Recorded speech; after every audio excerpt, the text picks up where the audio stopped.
Hello my dear friends, मैं आपका Dipesh sir आज आपके लिए क्लास 10th एनसीईआरटी से फुटप्रिंट्स बुक में से एक चैप्टर लेकर आया हूँ, द मेकिंग ऑफ साइंटिस्ट। इस बुक का ये काफ़ी बेहतरीन चैप्टर है। काफ़ी वर्ड मीनिंग एक्स्ट्रा मिलेगी इसमें आपको, जो आपके लिए काफ़ी इम्पोर्टेंट है। चैप्टर को देखने के लिए इसकी लैंग्वेज का इम्पोर्टेंट होना बहुत ज़रूरी है। काफ़ी ईजी लैंग्वेज में चैप्टर मैंने डिस्क्राइब करने वाला हूँ और इसमें समरी ना दिखाकर आपको डायरेक्ट क्वेश्चन की तरफ ले चलता हूँ, जो इम्पोर्टेंट क्वेश्चन है इस चैप्टर के। तो देखिए इसके क्वेश्चंस देखते हैं हम। क्वेश्चंस करने के बाद आपको एक्स्ट्रा कुछ और करने की ज़रूरत नहीं पड़ेगी, क्वेश्चंस में सारी डिटेल आ जाएगी। The making of scientist chapter ये एक ऐसे बालक के बारे में जो कि पहले बचपन में काफ़ी वीक रहता है, बैकवर्ड चाइल्ड रहता है, पिछड़ा बालक रहता है ना, जिसको ज़्यादा बुद्धिमान नहीं माना जाता और सोचा जाता है कि भविष्य में कुछ नहीं करेगा, बट ये आगे जाके किस प्रकार से साइंटिस्ट बनता है इसके बारे में पूरा चैप्टर है। तो देखते हैं हम हमारे चैप्टर को। ये रहा हमारे चैप्टर के क्वेश्चन आंसर्स। तो हमारा पहला क्वेश्चन है, what work of 22 years old scout, 22 years के युवा ने, स्काउट व्यक्ति ने किस प्रकार से एक्साइटेड कर दिया द वर्ल्ड ऑफ साइंस को, साइंस के पूरे वर्ल्ड को, संसार को कैसे एक्साइटेड कर दिया। इसने कौन सा ऐसा कार्य किया जिससे सारा साइंस वर्ल्ड ही एक्साइटेड हो गया, उत्साहित हो गया।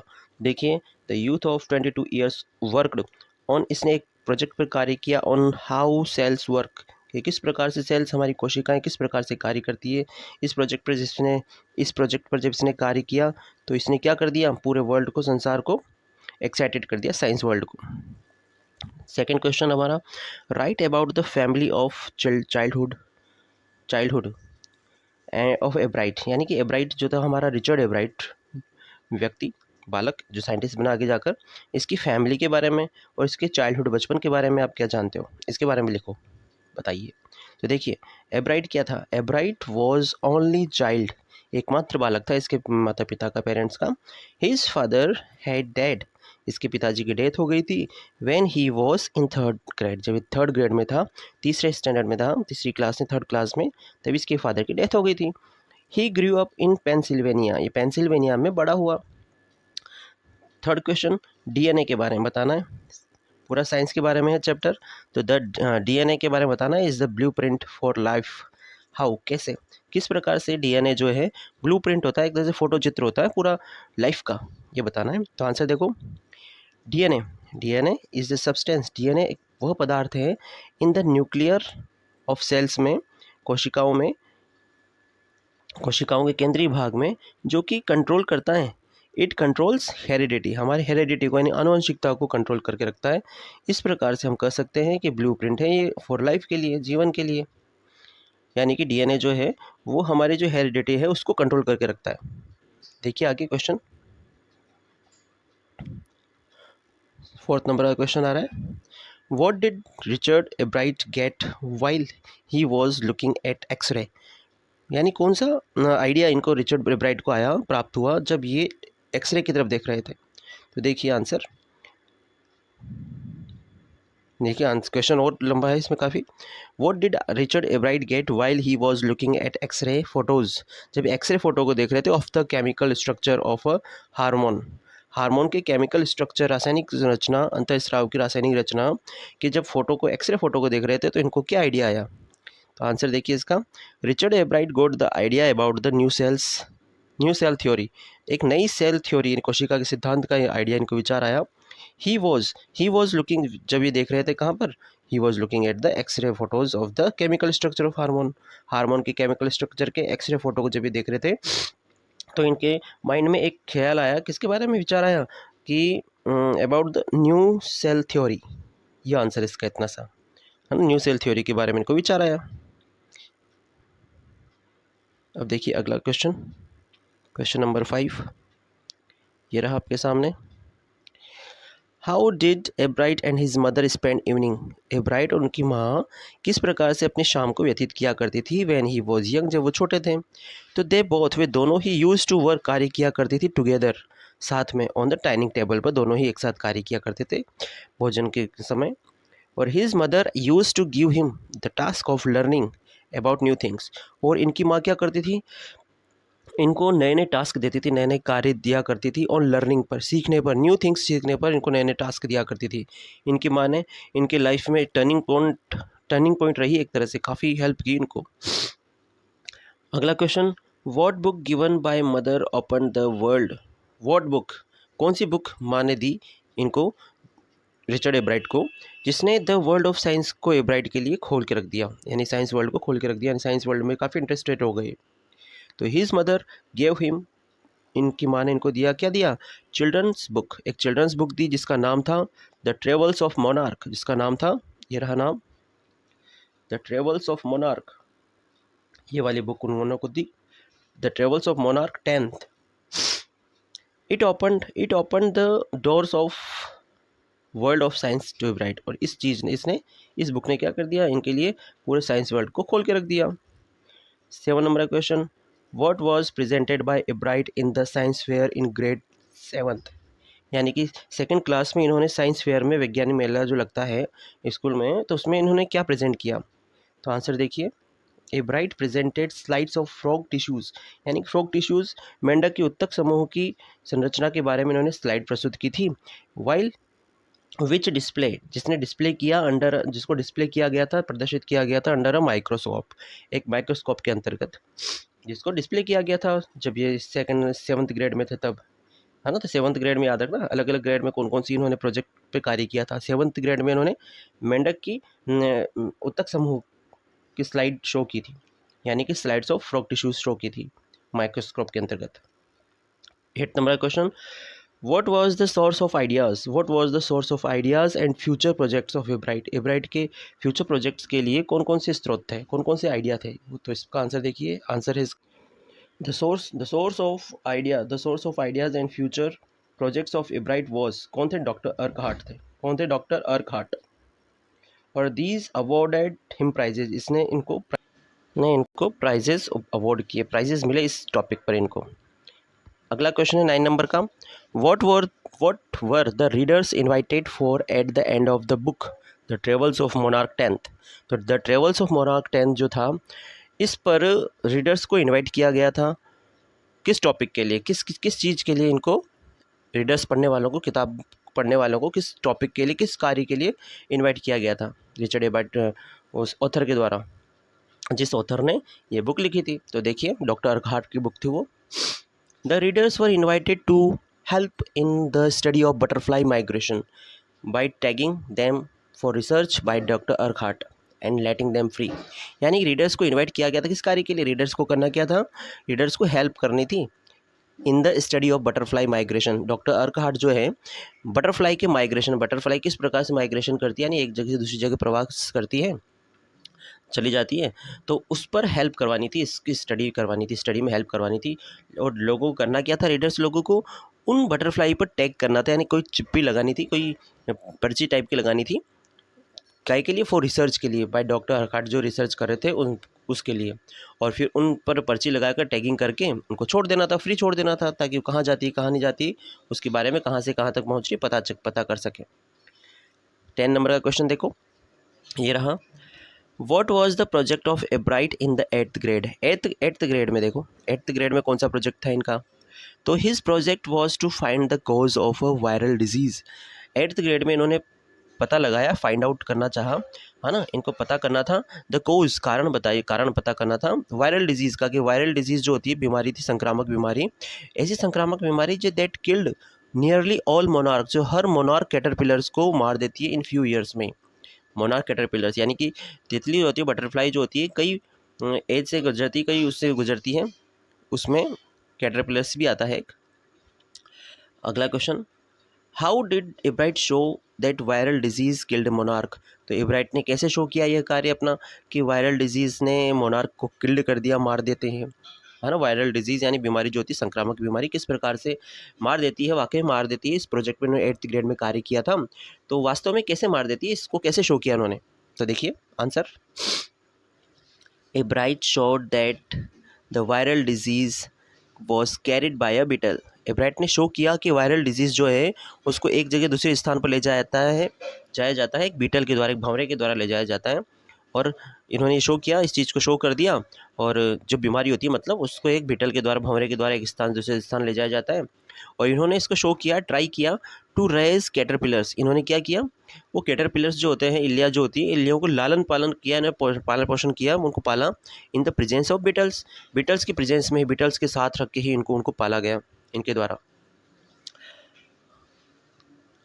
तो देखो यह दोबारा बता देते हैं एक बार वापस क्वेश्चन का आंसर, कि उन्होंने क्या किया, एब्राइट ने इस वायरल डिजीज़ भाई सारी कैटरपिलर्स को मार देती है, इस बात को इन्होंने कैसे शो किया। इन्होंने ये शो किया कि भाई बताया कि एक बीटल के द्वारा, एक भंवरे के द्वारा, एक उस वायरल डिजीज़ बीमारी जो होती है, संक्रामक बीमारी, उसको एक भंवरा ले जाता है इधर से उधर। तो इन्होंने क्या किया, उन कैटरपिलर्स को भंवरों के साथ में रख दिया। अब वह भंवरे वाकई में उसको बीमारी हुई या नहीं हुई जिससे वो कैटरपिलर्स मर गई, इस बात को उन्होंने इस तरह से शो किया। अगला क्वेश्चन है, what is the purpose of 12 tiny gold spots on monarch pupa. Monarch pupa जो होता है, मोनार्क मतलब बटरफ्लाई का नाम है, याद रखिए। तो मोनार्क प्यूपा जो होता है, उसकी बॉडी पर, उसके पंखों पर करीबन छोटे छोटे टाइनी, छोटे छोटे 12 करीबन गोल्ड स्पॉट्स होते हैं, सुनहरे स्पॉट्स, धब्बे होते हैं, डॉट होते हैं। तो वो उनका उद्देश्य क्या होता है, क्यों होते हैं वो, क्या आर्टिफिशियली होते हैं? देखिए, the purpose of 12 tiny gold spots on monarch pupa is not ornamental. Ornamental नहीं होता, सजावटी नहीं होता कि आप सोच रहे हो कि सजावटी के लिए रख दिया गया उनको, सजावट के लिए नहीं होता, बट कि बहुत इंपॉर्टेंट होता है इनकी लाइफ के लिए। दे, क्योंकि ये गोल्ड स्पॉट्स जो होते हैं ना, 12 गोल्ड स्पॉट्स, दे प्रोड्यूस, ये प्रोड्यूस करते हैं, उत्पन्न करते हैं, इनकी बॉडी में एक हार्मोन उत्पन्न करते हैं, दैट इज़ नेसेसरी, जो नेसेसरी होता है for the full development of butterfly. Butterfly बनने के लिए बहुत ज़्यादा नेसेसरी होता है ये हार्मोन। और इसको कौन बनाता है, एक, देखो क्या था इसमें, हाँ, और इसको कौन 12 गोल्ड स्पॉट्स प्रोवाइड करते हैं, उपलब्ध करवाते हैं, है ना।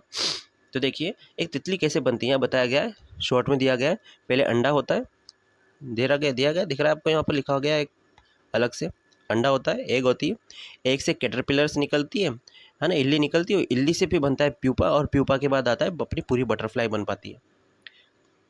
तो प्यूपा में करीबन 12 गोल्ड स्पॉट्स होते हैं इनके पंखों पर, और बटरफ्लाई बनने के लिए 12 गोल्ड स्पॉट्स का होना अनिवार्य है, क्योंकि 12 गोल्ड स्पॉट्स जो है ये एक हार्मोन प्रोड्यूस करते हैं बॉडी में, जिससे बटरफ्लाई के निर्माण होता है। ठीक है, अब अगले क्वेश्चन पे चलते हैं। What fact did Ebright find about the starling bird. Starling bird, bird का नाम है ये, स्कारलिंग बर्ड, है ना, स्कारलिंग बर्ड, स्टारलिंग बर्ड।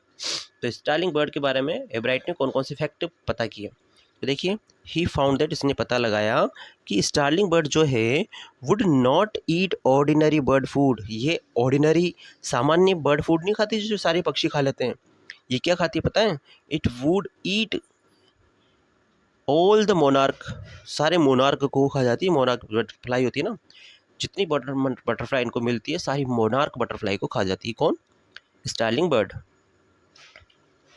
हमारा अगला क्वेश्चन, क्वेश्चन नंबर 14, काफ़ी इंपॉर्टेंट चैप्टर है, ध्यान दीजिएगा, और डिफ़िकल्ट भी माना जाता है कई बच्चों के द्वारा, बट आपके लिए आसान बना दिया गया है काफ़ी। What did he find when he grew cells. उन्होंने, व्हाट डिड ही फाइंड, इन्होंने क्या पता लगाया जब इन्होंने देखा, व्हेन ही ग्रू, जब इन्होंने ग्रू किए सेल्स को फ्रॉम मोनार्क्स विंग्स में, इन ए कल्चर, एक कल्चर में इन्होंने क्या किया, मोनार्क जो पंख थे किस प्रकार से सेल्स ग्रू करते हैं, इस बात पर इनको कैसे पता लगाया। देखिए, व्हाट डिड ही फाइंड, इन्होंने क्या पता लगाया, व्हेन ही ग्रू, जब इन्होंने ग्रू किए, बढ़ाया, यानी कि सेल्स कोशिकाओं को बढ़ाया, और मोनार्क विंग्स पर, इन अ कल्चर में, एक कल्चर मोनार्क के पंखों पर, पंखों से इन्होंने किस, जो सेल्स कोशिकाओं को बढ़ाया, उसके बारे में इन्होंने क्या पता लगाया। तो देखिए, ही न्यू दैट, इनको पता चला कि सेल जो हमारी कोशिका होती है वुड डिवाइड, ये डिवाइड कर देती थी, and develop into normal butterfly wing scales, और नॉर्मल बटरफ्लाई विंग्स में के स्केल्स में, कवच में उनको डेवलप करती थी, विकसित करती थी। केवल विकसित करती थी कब, ओनली इफ़, केवल तभी विकसित करती थी when they were fed the hormone from gold spot, जब इनको हार्मोन प्राप्त होता था गोल्ड स्पॉट से। यानी कि उसके पंख कंप्लीट बटरफ्लाई कब बनती थी, जब गोल्ड स्पॉट्स से हार्मोन प्रवाहित होता था, उत्पन्न होता था, तो तभी ये पूरी बटरफ्लाई बन पाती थी, उसके पंख बन पाते थे। How would Ebright get the idea, Ebright को कभी आइडिया प्राप्त हुआ, from new theory, from for is new theory, अपनी न्यू थ्योरी के लिए, अबाउट सेल लाइफ की न्यू थ्योरी के लिए इनको आइडिया कैसे प्राप्त हुआ। तो देखिए when Ebright was looking at the X-ray, जब ये एक्सरे फोटोज़ को देख रहे थे ऑफ केमिकल स्ट्रक्चर के, ऑफ हार्मोन के केमिकल स्ट्रक्चर के, तो उस समय इनको ये आइडिया प्राप्त हुआ। तो he got the idea for his new theory about cell life के बारे में। अगला question, what are other activities about participate, कौन कौन सी उन अन्य गतिविधियों में पार्टिसिपेट करते थे हमारे एब्राइट। तो एब्राइट यूज टू पार्टिसिपेट कौन कौन सी में, इन पार्टिसिपेटेड इन एक्टिविटीज़ लाइक जैसे डिबेट्स, पब्लिक स्पीच, कैनोइंग, जैसे आप क्या थे ना चैप्टर में, डोंगी चलाना, मतलब नाव चलाना, फोटोग्राफी एंड अदर एक्टिविटीज़ में पार्टिसिपेट किया करते थे। What was the reason to find out cause of viral disease, viral disease जो थी उसका कारण क्या था, उसके बारे में इन्होंने क्या कारण का पता लगाया। तो देखिए, he was of the opinion, ये इस विचारधारा के थे कि वायरल डिजीज़ क्या होती है, आपने पता किया था ना बीटल के द्वारा वगैरह ये। तो वायरल डिजीज़ जो है, that viral disease was being carried, इसको ले जाया जाता है carrying out by a beetle, एक भंवरे के द्वारा इधर से उधर ले जाया जाता है। But he did not get any result, लेकिन इनको इस प्रोजेक्ट में कोई रिजल्ट प्राप्त नहीं हुआ।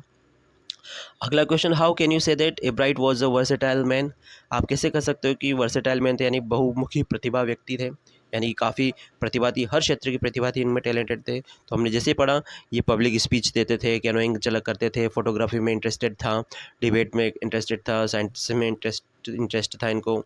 तो इससे पता चलता है हमको। हमारा ये अगला क्वेश्चन, आंसर क्वेश्चन इसका ये रहा क्वेश्चन, वर्सेटाइल मैन कैसे कह सकते हैं आप इसको, बहुमुखी प्रतिभा वाले व्यक्ति। देखिए, ही वॉज अ डिबेटर, पहला पॉइंट तो ये है कि ही वॉज अ डिबेटर, ये एक डिबेटर थे, वाद विवाद करने वाले थे, पब्लिक स्पीकर थे, एंड अ गुड कैनोइस्ट थे, कैनोइंग चलाने वाले थे, कैनोइंग करने वाले थे, and an all the round person थे, ऑल राउंडर पर्सन थे। He was a good photographer also, ये गुड फोटोग्राफर भी। अब देखिए अगला क्वेश्चन आपका रहा है, what why did Ebright begin to lose interest in tagging butterflies, यानी कि एब्राइट जो कार्य कर रहे थे टैगिंग करवाने का, है ना, टैगिंग करने का कार्य कर रहे थे, वो रीडर थे उस बुक के, द मोनार्क ऑफ प्यूपा के, है ना, 10th के, और तो उस पर ही कार्य करते टैग करने का बटरफ्लाई के विंग पर। तो उसमें ये बता रहे हैं कि इन्होंने किया, why did Ebright begin to lose interest in tagging butterflies, butterflies को टैग करने के कार्य में इनका जो इंटरेस्ट था वो लॉस क्यों होने लगा, ख़त्म क्यों होने लगा। तो देखिए, the work of tagging butterflies, जो बटरफ्लाइज पर टैग करने का कार्य था वो स्टेडियस था, उबाऊ था, बोरिंग था। He had not got much feedback, उनको ज़्यादा कोई फीडबैक भी नहीं मिल रहा था। इन ऑल द टाइम, सारा समय, he did in only 2 butterflies, सारा समय ये केवल ही डिड इट, इन्होंने कार्य किया ओनली 2 बटरफ्लाइज, जो कार्य किया ओनली 2 बटरफ्लाइज ही इनको ही हैड टैग्ड, जो इन्होंने टैग की थी वह रिकैप्चर, इनको वापस प्राप्त हुई। इतने टाइम में इनको केवल 2 बटरफ्लाई ही वापस मिली जिस पर टैग हो रहा था, इन्होंने टैग किया था। तो फीडबैक मिलने का कोई सवाल ही नहीं होता है उत्पन्न। अगला क्वेश्चन आपका 20 नंबर का, right about the personality of Richard एब्राइट, Richard एब्राइट की पर्सनालिटी के बारे में बताना है। तो देखिए, रिचर्ड एब्राइट जो थे काफ़ी, Richard एब्राइट was a devoted scientist, ये एक डिवोटेड साइंटिस्ट थे, समर्पित थे साइंस के प्रति। He started working on experiments at a very early age, काफ़ी अर्ली एज में ही इन्होंने, छोटी उम्र में ही एक्सपेरिमेंट पर कार्य करना शुरू कर दिया था। He developed a new theory about how cells work, cells किस प्रकार से, कोशिकाएं किस प्रकार से कार्य करती हैं, इसके बारे में इसकी एक नई थ्योरी उत्पन्न की थी इन्होंने, थ्योरी बना ली थी, विकसित कर ली थी। He had some other attributes also, इनमें अन्य क्वालिटियाँ भी थी। He was a champion debater थे ये, पब्लिक स्पीकर थे, अ कैनोइस्ट थे, एंड एन एक्सपर्ट फोटोग्राफर थे। He put in 3 or 4 hours at night, रात में ये करीबन 3 से 4 घंटे बिताया करते थे डूइंग डिबेट रिसर्च करने में। और बताया गया है, ही थॉट हिमसेल्फ, ये अपने बारे में सोचते थे कि there must be something practical, कि कुछ प्रैक्टिकल किया जाना चाहिए, होना चाहिए, ज़रूर होना चाहिए। ही वर्क नॉट फॉर विनिंग, ये केवल जीतने के लिए, विनिंग के लिए कार्य नहीं करते थे, बट फॉर द रियल कोज के लिए कार्य करते, वास्तविक कारण के लिए कार्य करते थे। अगला और मोस्ट इंपॉर्टेंट क्वेश्चन इस चैप्टर का ये वाला, क्वेश्चन नंबर 21 आपके सामने, how did how did a book become a turning point in Richard Ebright's life, Richard Ebright के जीवन में किस प्रकार से वह बुक टर्निंग पॉइंट बनती है, उसके बारे में है क्वेश्चन, ये इंपॉर्टेंट है। तो देखिए, एब्राइट्स मदर गेव हिम, एब्राइट की माँ ने उनको दी, द बुक, एक बुक थी, जिसका बुक का नाम था the travels of monarch 10। The travels of monarch 10 नामक बुक थी। और at the end of this book, इस बुक के अंत में, the readers were invited, readers को इन्वाइट किया गया था टू हेल्प स्टडी, इसके वो क्या करें, बटरफ्लाई जो माइग्रेशन है, बटरफ्लाई जो माइग्रेशन करती है इधर से उधर जाती है, उसकी स्टडी में हेल्प करें। और the readers had to take, और रीडर्स को क्या करना था, पढ़ने वालों को, पाठकों को, बुक पढ़ने वालों को टेक करना था बटरफ्लाई पर, which were to be sent to doctor Urquhart, जिसको डॉक्टर अर्कहार्ट के लिए भेजा जाना था। और इतनी सारी catching various butterflies was not easy, तो इतनी सारी बटरफ्लाई पकड़ना आसान तो था नहीं। और हाँ, सो हमारे एब्राइट जो है वो काफ़ी टैलेंटेड थे, तो उन्होंने क्या किया, एब्राइट would catch a female monarch, उन्होंने एक फीमेल मोनार्क को पकड़ लिया भाई, और टेक हर एग, उससे अंडे प्राप्त किए, और रेज देम, उन अंडों को विकास किया, उनको पाला पोसा, them their under their life cycle, अपनी उनकी लाइफ साइकिल के जीवन चक्र के अंतर्गत पाला, बड़ा किया। देन, और बड़ा करने पर क्या करते थे, वो वहीं पर बड़े होते थे। देन ही वुड टेक, फिर वो टेक करते थे दियर विंग्स पर, उनके पंखों पर, एंड लेट देम, को उनको फ्री छोड़ देते थे। इस प्रकार से the book turned him to be a butterfly raiser, इस प्रकार से उस बुक ने क्या कर दिया, इनको एक तितली पालने वाले के रूप में फेमस कर दिया एक तरह से। अगला क्वेश्चन आपका, question number 22, how did his mother help him, इनकी माँ इनकी कैसे हेल्प करती थी। तो देखिए, Richard Ebright's mother helped him by increasing his interest in learning about butterflies, butterflies के बारे में सीखने में इनकी माँ इनको काफ़ी इंकरेज करती थी, इंटरेस्ट बढ़ाती थी। उन्होंने क्या किया इसकी माँ ने, तो इनकी माँ, she took him on the trips, ये उनको ट्रिप पर ले जाती थी, परचेज टेलीस्कोप, इनके लिए telescope, microscope, cameras, and mounting material, mounting में जो भी काम आने वाले चीज़ें हैं उनको, माउंटिंग यानी पर्वत पर चढ़ने वाले के लिए वो चीज़ें उपलब्ध करवाती थी, खरीदती थी। एंड अदर इक्विपमेंट्स भी खरीदती थी, अन्य उपकरण वस्तुएं भी खरीदती थी उनके लिए।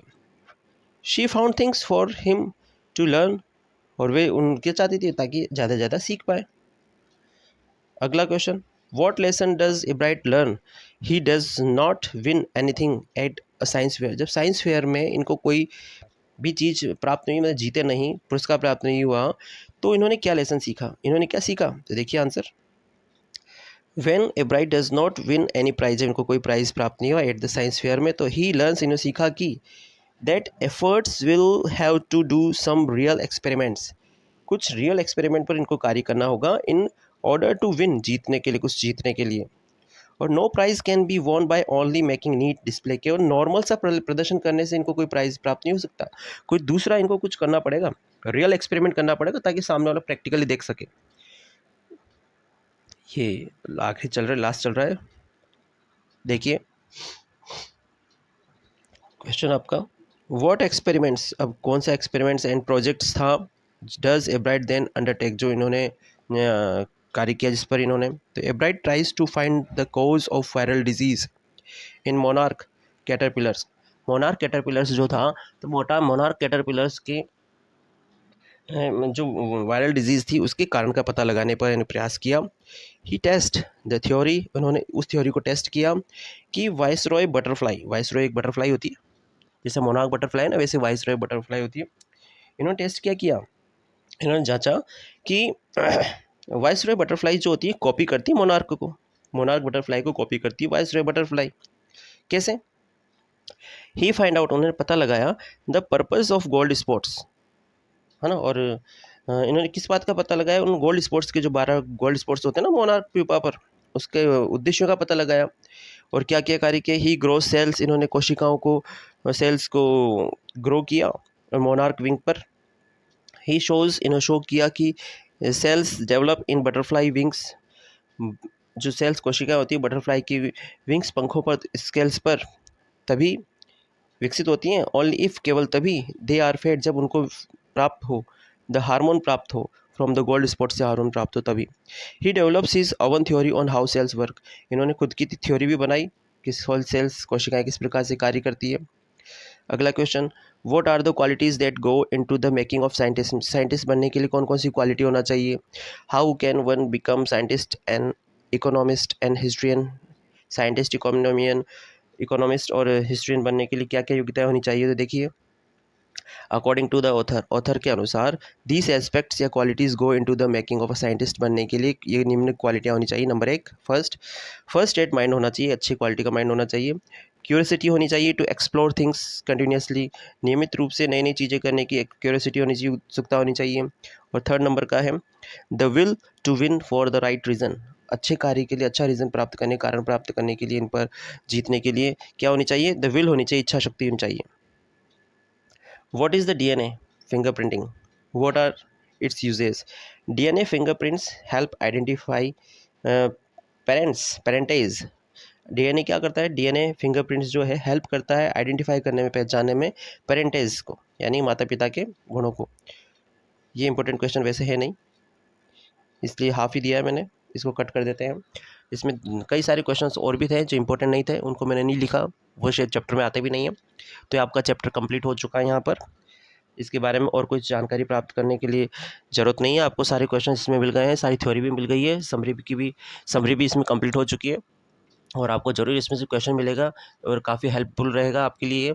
तो आपको ये चैप्टर कैसा लगा, वीडियो कैसी लगी, कमेंट में बताइए, सब्सक्राइब करिए, शेयर करिए लोगों के साथ, अपने उन दोस्तों के साथ जिनको काफ़ी दिक्कत होती है, वो ढूंढना चाहते हैं कुछ अच्छे से नोट्स, तो आपको नोट्स भी प्रोवाइड किए गए इसमें, तो आप इनको कॉपी भी कर सकते हैं अपने नोटबुक में, है ना। तो ये आप देखते रहिए, अगले चैप्टर को मैं तुरंत जल्दी ही डालने का प्रयास करूँगा।